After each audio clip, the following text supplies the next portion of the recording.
ce jour, nous vous bénissons dans le puissant nom de notre Seigneur Jésus-Christ. Soyez la bienvenue à notre programme de ce jour. Par la puissance du Saint-Esprit et par le nom de Jésus-Christ, j'ose croire qu'en ce jour, vous serez bénis dans cet enseignement, car ce soir, à notre moment d'enseignement, je vais enseigner sur un thème dont j'ai intitulé « D'où puises-tu ta force? D'où puises-tu ta force ?» Car nous devons savoir une chose, c'est qu'en tant qu'enfant de Dieu, notre force doit nous venir de quelque part. D'où puises-tu ta force dans tes difficultés? Ça, c'est le thème du message de ce jour. Et ensemble, nous verrons d'où te vient ou d'où provient ta force. Car nous ne devons pas oublier une chose, c'est qu'il y a plusieurs facteurs ou alors il y a plusieurs différents endroits où notre force peut être puisée. C'est la raison pour laquelle en ce jour, nous allons voir en tant qu'enfant de Dieu, en tant que fils d'Abraham, descendant d'Abraham, héritier du trône, où est-ce que tu puises ta force dans tes moments difficiles et tes moments compliqués? C'est de cela qu'il est question en ce jour. Et je vous invite à aller rapidement, si vous me le permettez, dans la Bible, dans le livre de Luc, Luc chapitre 5, du verset 15 au verset 16, nous allons lire un tout petit passage qui nous montrera quelqu'un qui était parmi nous, Jésus-Christ de Nazareth, et en tant qu'homme, il a été amené également à avoir des moments où il avait besoin d'être renouvelé spirituellement, où il avait besoin d'être rechargé. Toi, en tant que fils d'Abraham, comment te recharges-tu? Nous allons dans la parole et la Bible nous dit dans le livre de Luc, chapitre 5, au verset 15, du verset 15 au verset 16, la Bible dit « Sa renommée se répandait de plus en plus et les gens venaient fouler pour l'entendre et pour être guéris de leur maladie. Et lui, il se retirait dans des déserts et priait. » Je vais m'arrêter là. Je vais essayer de vous faire comprendre de quoi il est question ici. On parle du Seigneur Jésus-Christ qui a commencé son ministère. Et dans le début de son ministère, ou alors dans un moment dans son ministère, il s'est vu devenu, si je peux le dire, avec un terme exagéré, car ce n'est pas un terme chrétien, mais il s'est vu devenir comme une star. Mais en Christ, il n'y a pas de star. C'est la raison pour laquelle j'ai dit, excusez-moi du terme star, mais c'est juste pour pouvoir montrer l'ampleur de ce que je veux vous faire comprendre. Il s'est vu devenu comme une star. Parce que la Bible dit, sa renommée se répandait de plus en plus. C'est ça également les stars de ce jour. La renommée se répand de plus en plus. C'est la raison pour laquelle quand vous voyez les stars de ce jour, à un moment, tout le monde veut des autographes, tout le monde veut qu'ils signent quelque chose pour eux. Et ça fait à un certain moment, ils ne peuvent plus marcher dans la rue à découvert. Ils sont obligés de se cacher dans les cagoules, ils sont obligés de se couvrir. Pourquoi? Parce que leur renommée leur surpasse, fait en sorte que toute personne qui les croise veut soit une photo, soit un autographe, et ça devient embêtant, ils ne peuvent plus marcher. Ça, c'est des moments difficiles aussi. Car vous voyez ces stars et autres, ils passent des moments difficiles. C'est des gens, à un certain moment, ils préfèrent être humains. C'est la raison pour laquelle certains stars n'arrivent pas à supporter la pression et se suicident. D'autres meurent, d'autres même perdent leur talent. Pourquoi? Quand tu n'es pas préparé à cela, ça devient pour toi une difficulté. Donc, je vais te faire comprendre dans ce message, en ce jour, que la difficulté dans ta vie peut être autre chose. Cela était une difficulté pour Jésus-Christ. Jésus-Christ s'est trouvé, ou alors Jésus-Christ s'est vu pourchassé par des gens qui ne voulaient pas le laisser respirer, car sa renommée se répandait. Et ces gens voulaient la guérison, ces gens voulaient des miracles, ces gens ne cessaient de le poursuivre, pourchasser pour pouvoir attendre également de sa part quelque chose. Ça, c'est une difficulté. C'est un moment difficile, compliqué pour lui. Car sa renommée faisait en sorte qu'il ne pouvait plus. Si vous lisez plus tard, si vous allez dans la parole, vous allez voir Jésus-Christ dit à ces gens, parce que c'était devenu tellement compliqué, difficile, que lorsque vous allez dans le livre de Matthieu, Jésus-Christ dit à cette foule, je ne suis pas seulement venu guérir, je suis également venu pour apporter l'évangile. Je ne peux pas passer mon temps à faire juste des miracles. Je suis venu pour pouvoir partager la bonne nouvelle, afin que les gens soient touchés par la bonne nouvelle, que les gens acceptent cette parole, la parole de vie. Il ne pouvait pas passer son temps à guérir, à faire des miracles. Non, cela ne devait pas le permettre d'accomplir ce pourquoi il était venu. Il était venu pour un but également, c'était de partager la bonne nouvelle. C'était de faire en sorte que la lumière entre dans des maisons, entre dans des domiciles, entre dans des nations. Ça, c'était une difficulté pour lui. C'était un moment compliqué. Mais la Bible nous dit, Jésus lui-même qui était Dieu, a eu des moments compliqués. C'était un moment compliqué pour lui, difficile. Car sa renommée faisait qu'on ne le lâchait pas, on ne le laissait pas faire ce pourquoi il était venu, partager la bonne nouvelle. Ta difficulté peut être autre chose. Ta difficulté peut être l'enfantement. Ta difficulté peut être le mariage. Ta difficulté peut être les problèmes financiers. Ta difficulté peut être les maladies. Chacun dans la vie a sa difficulté. Quand vous voyez même ces stars, ils ont leurs difficultés. Sortir dehors, marcher comme toi, tu marches. C'est leur difficulté là-bas. Ils ne peuvent pas. T'asseoir peut-être quelque part dans un cafétéria simple, bizarre même, manger, eux, ils ne peuvent pas. S'ils sont assis dans ce cafétéria, on sait qu'ils sont là.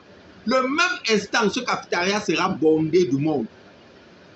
C'est une difficulté. Ça t'empêche d'avoir une vie normale. Chacun dans la vie a une difficulté.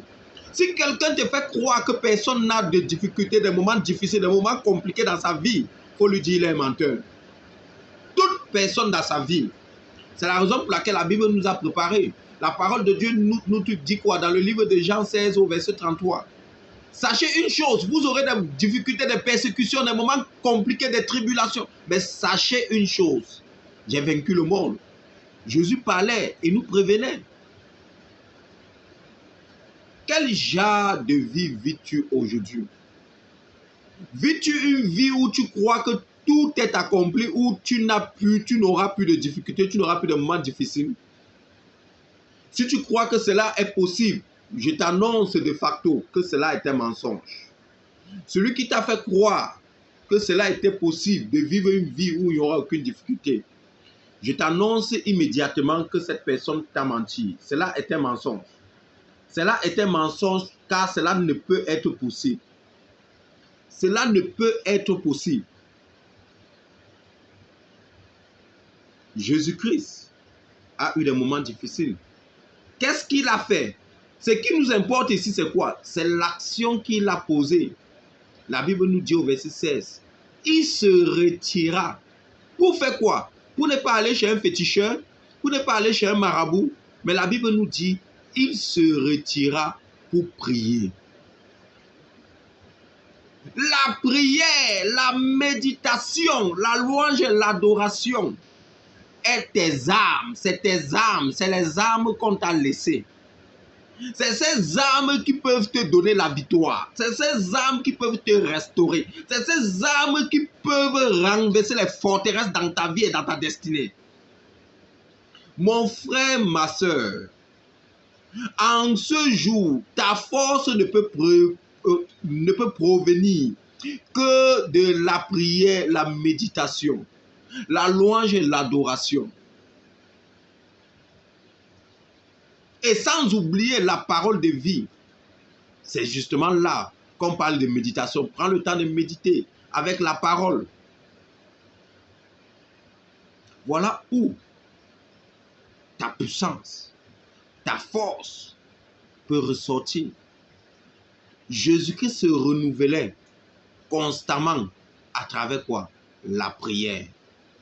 Il se retirait pour aller méditer, pour aller prier, pour aller adorer le Dieu très haut, le Dieu tout-puissant. Quand toi, tu as les difficultés, les problèmes, où vas-tu? Quelle est ta réaction? Quelle est ta réaction? La question que je te pose en ce jour, quelle est ta réaction? C'est la question que je te pose en ce jour. Quelle est ta réaction? Comment réagis-tu? Comment réagis-tu? Réagis-tu positivement?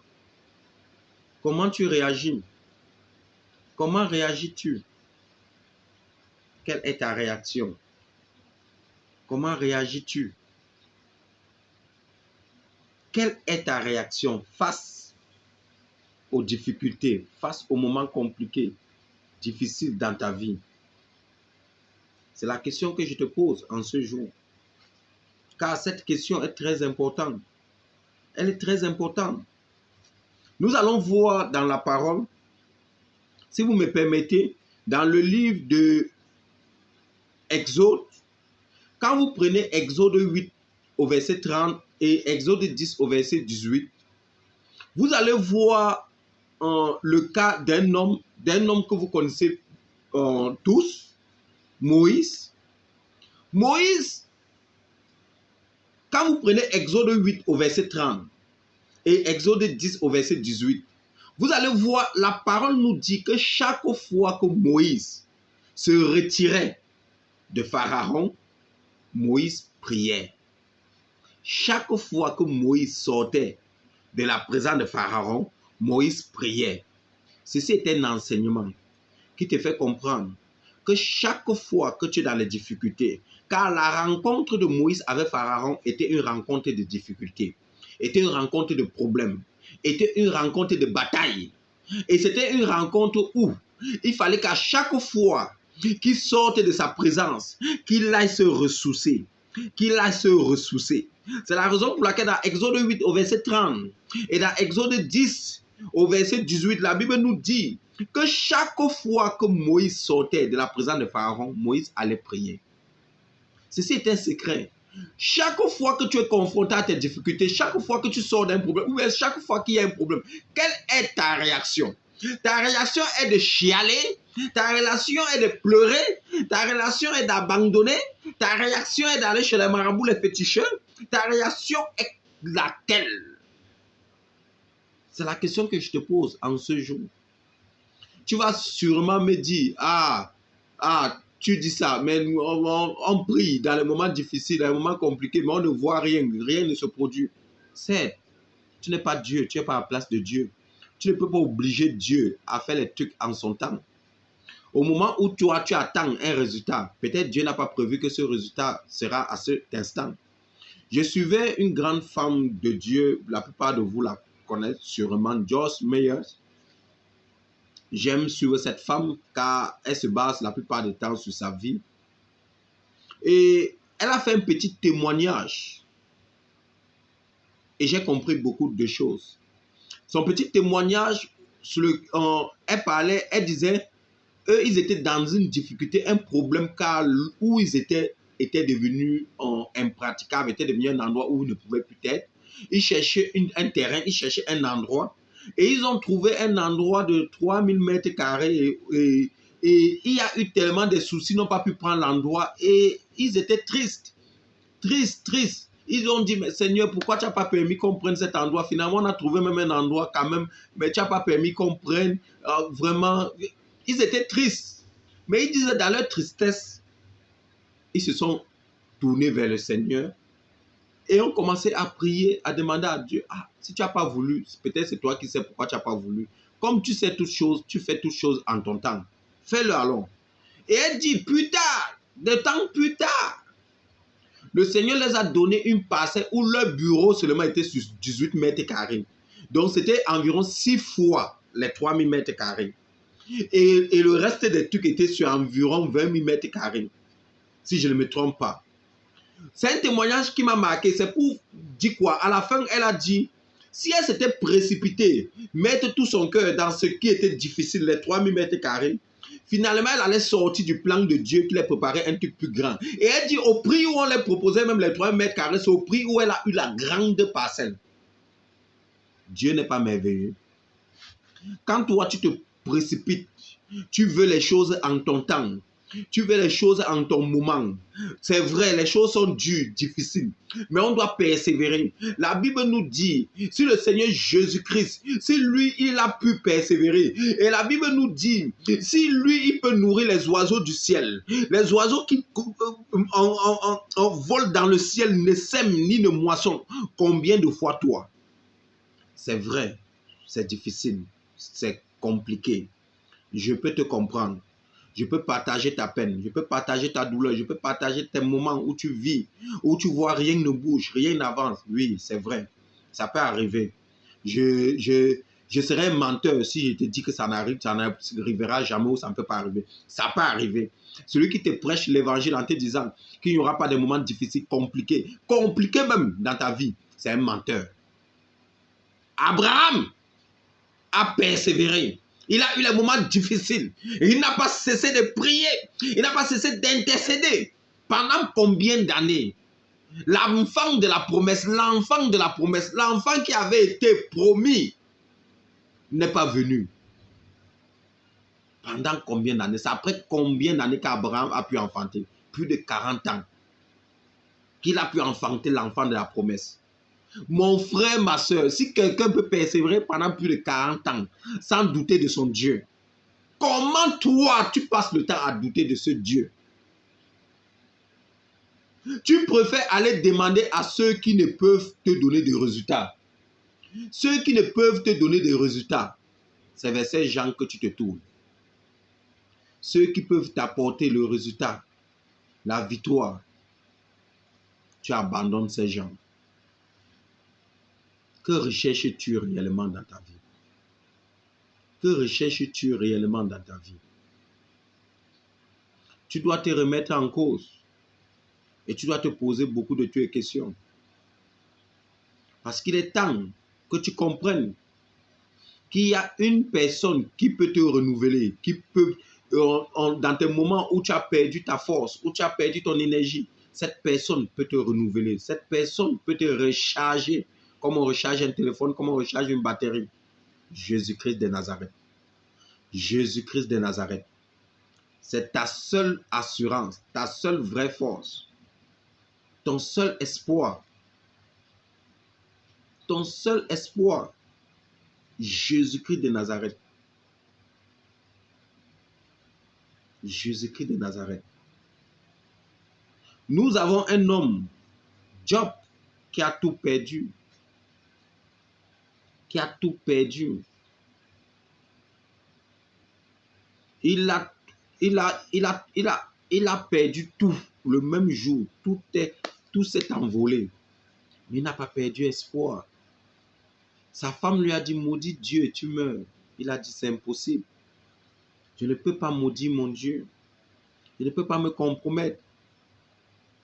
Les biens, les choses de ce monde disparaîtront. Mais le plus important est l'après. Comment j'ai préparé mon chemin pour l'après? Nous nous compromettons, nous partons chercher les forces ailleurs. Nous oublions la vraie source de notre force, de notre renouvellement, qui est notre Seigneur Jésus-Christ. Jacob était pris d'angoisse, de peur. Lorsque vous prenez la parole de Dieu dans le livre de Genèse 32 au verset 10, la Bible nous dit Jacob était pris d'angoisse et de peur. Jacob avait peur car il devait retrouver son frère Ésaü. Et pour ceux qui savent la petite histoire, vous savez ce qu'il a eu à faire à Ésaü. Il a volé son droit d'aînesse, il a volé sa bénédiction. Et il savait que Ésaü l'attendait au retour. Mais qu'est-ce qui s'est passé? Dans Genèse 22, 32, Au verset 10, la Bible nous dit que Jacob a pris des moments de retraite, des moments où il a prié, des moments où il a intercédé. Et c'est à ce moment que la Bible nous dit qu'il a bagarré avec Dieu, il est sorti vainqueur. Dans tes moments d'angoisse, de peur, dans tes difficultés, dans tes moments de pression, où puisses-tu ta force? Où puisses-tu ta force? C'est la question de ce jour, car elle est très très importante. Elle est importante pour toi, elle est importante pour ta vie. Où puisses-tu ta force? Car jusqu'à présent, tu n'as pas compris que ta force ne peut te venir que de l'Éternel. Elle ne peut te venir que de ton Dieu. Ta force ne te viendra pas de deux endroits. C'est de l'Éternel. Le Dieu Jéhovah. Le Dieu El-Shaddai.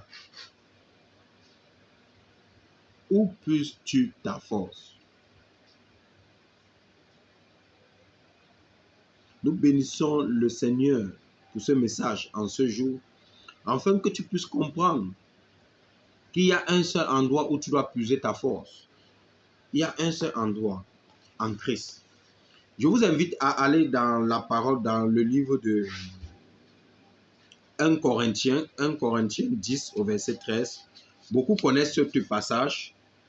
C'est le passage où l'apôtre Paul, dans son enseignement, nous fait comprendre que le Seigneur ne nous abandonnera pas dans nos moments difficiles. Nous ne devons pas douter. Nous ne devons pas douter de Dieu. La Bible nous te dit quoi? Dans 1 Corinthiens 10 au verset 13, la Bible dit ceci.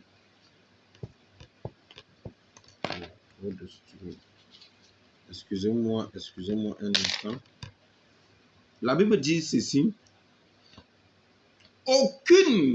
Suivez bien, aucune tentation ne vous est survenue qui n'ait été humaine. Et Dieu qui est fidèle ne permettra pas que vous soyez tentés au-delà de vos forces. Suivez bien. Ça veut dire quoi? Écoutez bien cet enseignement. Ça veut dire quoi? Ça veut dire, tu ne peux pas, tout ce qui vient vers toi, qui est difficulté, pression, qui est obstacle, est à un niveau que tu peux supporter. Les difficultés, les obstacles, tout le reste sont des tentations. C'est pour te faire trébucher et prendre le mauvais chemin. Mais la parole de Dieu nous dit qu'aucune de ces tentations, aucune de ces difficultés, aucune de ces pressions ne surviendra dans ta vie qui ne soit à un niveau que tu peux supporter. C'est pour ça que l'apôtre Paul dit, Dieu est fidèle et ne peut... Oh, Jesus, j'aime le Seigneur Jésus. Il dit, Dieu est fidèle et ce Dieu ne permettra pas. Il ne permettra pas que vous soyez tentés au-delà, donc au-dessus de ta force. Ça veut dire que s'il y a n'importe quelle tentation, n'importe quel obstacle, n'importe quelle difficulté, n'importe quelle pression, c'est un truc qui est au niveau où tu peux gérer. C'est un truc qui est encore à ton niveau. Ça ne dépasse pas ton niveau. C'est la parole de Dieu qui dit, ce n'est pas moi qui dis. Ça veut dire, tu peux encore supporter cela. Car si ça dépasse ton niveau, le Seigneur prendra le relais. Le Seigneur portera ça sur lui. Car l'apôtre Paul pouvait dire, c'est dans mes faiblesses. Dieu a dit à l'apôtre Paul quoi? Lorsque l'apôtre Paul était atteint d'une maladie, le Seigneur dit à l'apôtre Paul, c'est dans tes faiblesses que je me manifeste. Pourquoi? Pour que tu saches que je suis Dieu et je reste Dieu.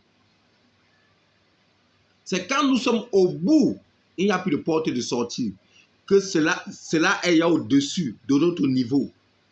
Le Seigneur interviendra. Donc, si dans ta difficulté, dans tes problèmes, dans ta situation, tu passes le temps à vouloir te compromettre, c'est parce que tu es trop rapide. C'est parce que tu es trop pressé. C'est parce que tu veux trop, peut-être la chose là, plus que Dieu même. Donc, ça veut dire que tu veux faire le travail de Dieu. Tu veux aider Dieu. On ne peut pas aider Dieu. Ma fille, mon frère, tu ne peux pas aider Dieu. Laisse Dieu faire son travail. ne fait pas son travail à sa place. Tu recherches un enfant, tu vas prendre les potions, les machins, autres, tu bouts ton corps, tu bouts ton corps, tu bouts ton corps. Finalement, tu ne vas pas accoucher. Tu veux aider Dieu, finalement, tu vas détruire même le travail de Dieu. Tu recherches Marie, on va te dire, viens, on te lave au fleuve, viens, on te fait ceci. Hey, laisse Dieu faire son travail. Il va positionner Marie là dans ta vie. Quand il viendra, il sera le style que tu avais décrit. Tu veux enfant, confie-toi au Seigneur. Même s'il ne te répond pas encore, continue à te confier. Quand il va te donner, c'est les triplés. Ne cherche pas à aider Dieu. Ne l'aide pas, laisse-le faire son travail. Il a dit, si ça dépasse ta force, il va prendre le relais. Ta belle-mère veut te mettre dehors, la famille de ton mari veut te mettre dehors parce que tu n'enfantes pas. Ça ne dépasse pas encore ta force. Lorsque ça va dépasser ta force, le Seigneur prendra le relais. C'est ce que la parole dit. La parole est claire. Il dit, le Dieu qui est fidèle ne permettra pas qu'une situation soit au-dessus de votre force. Et il continue en disant, mais avec la tentation, il préparera aussi le moyen d'en sortir. Oh, j'aime la parole de Dieu. Seigneur, je t'aime.